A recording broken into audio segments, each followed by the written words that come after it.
Okay, benamano nating panayam si Dana Sandoval, tagapagsalita ng Bureau of Immigration. Ma'am Dana, Igan at Connie, Happy Chinese New Year. Kong Hei Wachai! Ma'am Dana, are you there? Ayan Andyan. ba? Andyan siya, Ayun, nandyan. remote one. Hello, good Hello morning. po, Kong Hei Hi. Fat Choy. Hey, Fat Choy, magandang umaga. Meron bang mga papuntang China na mga kurakot? Wala pa Wala. naman po tayong nare-record. Tanong kami rito. Yes, ano ba itong sinasabing precautionary hold departure order? Kasi 'di ba naglabas po ng ito pong sa Manila RTC laban po kina Senador Jinggoy Estrada, dating DPWH Secretary Manuel Bonoan at iba pang dawit dito sa anomalya sa mga flood control project. Baka public works official dati. Apa. Yes, ang precautionary hold departure order po has the same effect as a hold departure order, meaning hindi po paaalisin ng bansa ang isang individual. Ang kaibahan po nito sa regular na hold departure order, ito po ay ginagawa as a precautionary measure. Ibig sabihin, nasa initial stages pa lamang po ng kaso. Kumbaga, hindi pa buo ang kaso. Pero dahil mayroon nakikita ng korte na may flight risk ang individual po na napapaloob sa order na ito, ay iniisyuhan po ng court ng hold departure order. So I ito see. po, same effect as the regular hold departure order, pero magkaiba lang sila ng stages. Wala dun pang sa kaso. Pinubuo pa lang, Wala mas pang kaso. pinagtitibay. Paano ho ba yun? Ilan ho ba itong nakalagay po sa inyo? Na mga Well, pangalan?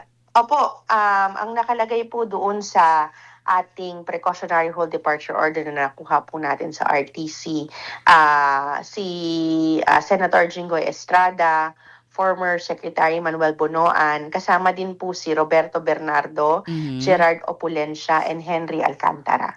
I Paano see. po yung sinasabi ni dating Secretary Bonoan na nagpaalam siya sa DOJ? Di ba yung asawa niya nagpapagamot sa Amerika?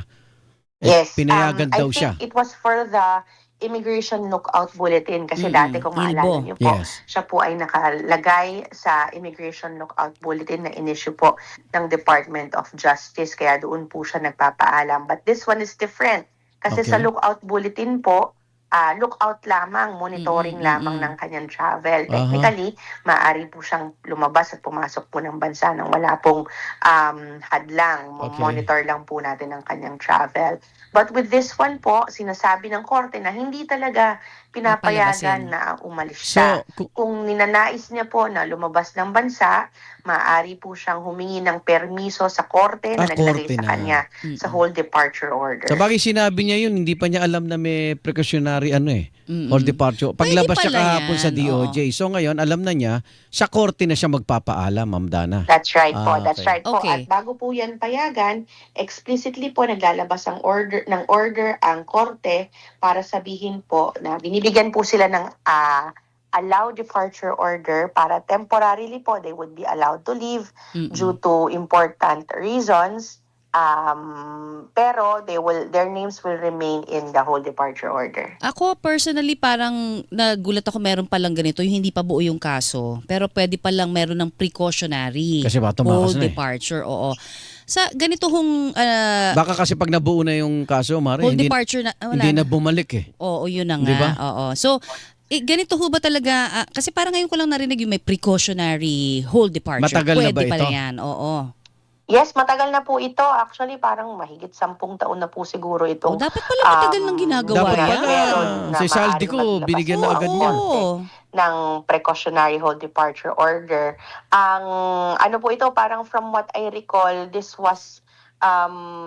started when nung may mga hazing issue na there was an attempt po of the subjects to leave the country Oo. prior to the filing of the cases. So ito po nakita kasi ng ating judiciary na meron talagang threat of the subjects trying to leave the country bago pa man po magsimula yung kaso, bago pa man po ma-file Ang yung sa akin cases. lang Ma'am kasi Dana, pwede pala yan. Dapat Oo. noong pa, doon Ma'am sa Dana, mga iba.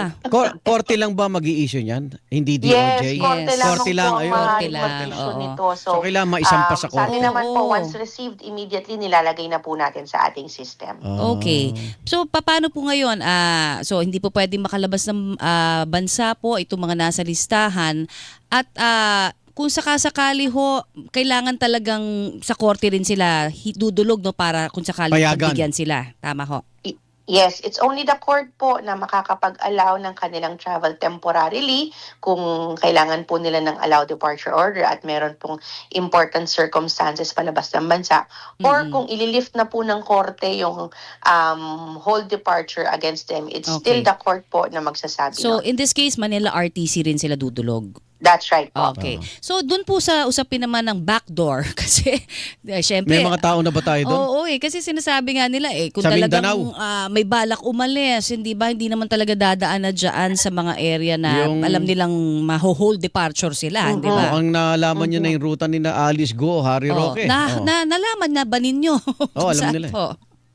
At may nagbabantay na yung mga tinatawag ba? po natin na illegal migration corridor or mga backdoor, yan po Oo. ay inaral ng IACAT. So may mga areas po in Palawan and Tawi-Tawi na inaabuso po paglabas ng bansa kasi maliliit na bangka lang yan.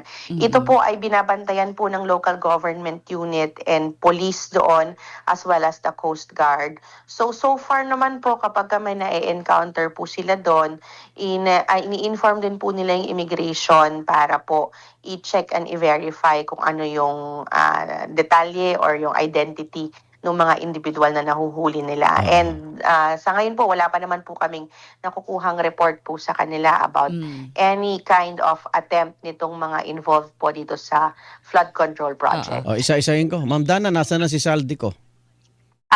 Still outside the country po. Wala pa rin impormasyon. Sa amin po kasi technically he's not part of our jurisdiction but we help po dun sa intelligence gathering sa kanya. Okay. So siguro po hindi po kami makapagbigay ng direct Okay lang. information. I on that. understand po. Atong Ang, Atong ang still in the country po. nasa bansa pa rin. Sino ba hinahanap Bantag. natin? Tagal na. So hindi pa nakakalabas si Atong Ang nasa Sa Pilipinas records po pa. natin, still in the country po.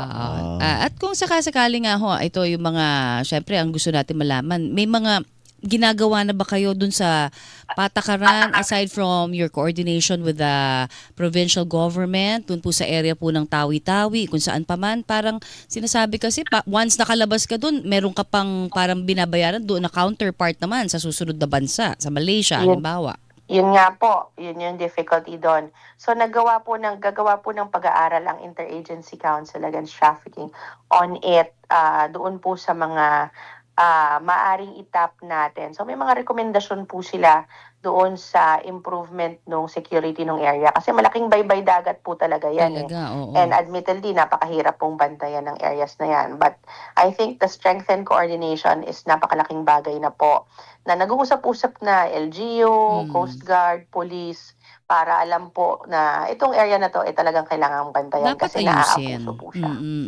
Tagal na kasi, di ba? May mga nakakalusot. That's true po. Ay, maraming salamat. At, Thank you, ma'am. Sa Bureau of Immigration, ingat kayo, Ma'am Dana. Anytime po, salamat po kung Hey Fat Choy. Opo. Kyong Hee Wachay. Ayan. Ano ba yung ikaw, fat ka, sabi nung iba. Bakit naman? Ay, hindi naman. Oy, Hindi ka. New Year na New Year. Dana Sandoval, tagapagsalita ng Bureau of Immigration. Salamat, as always.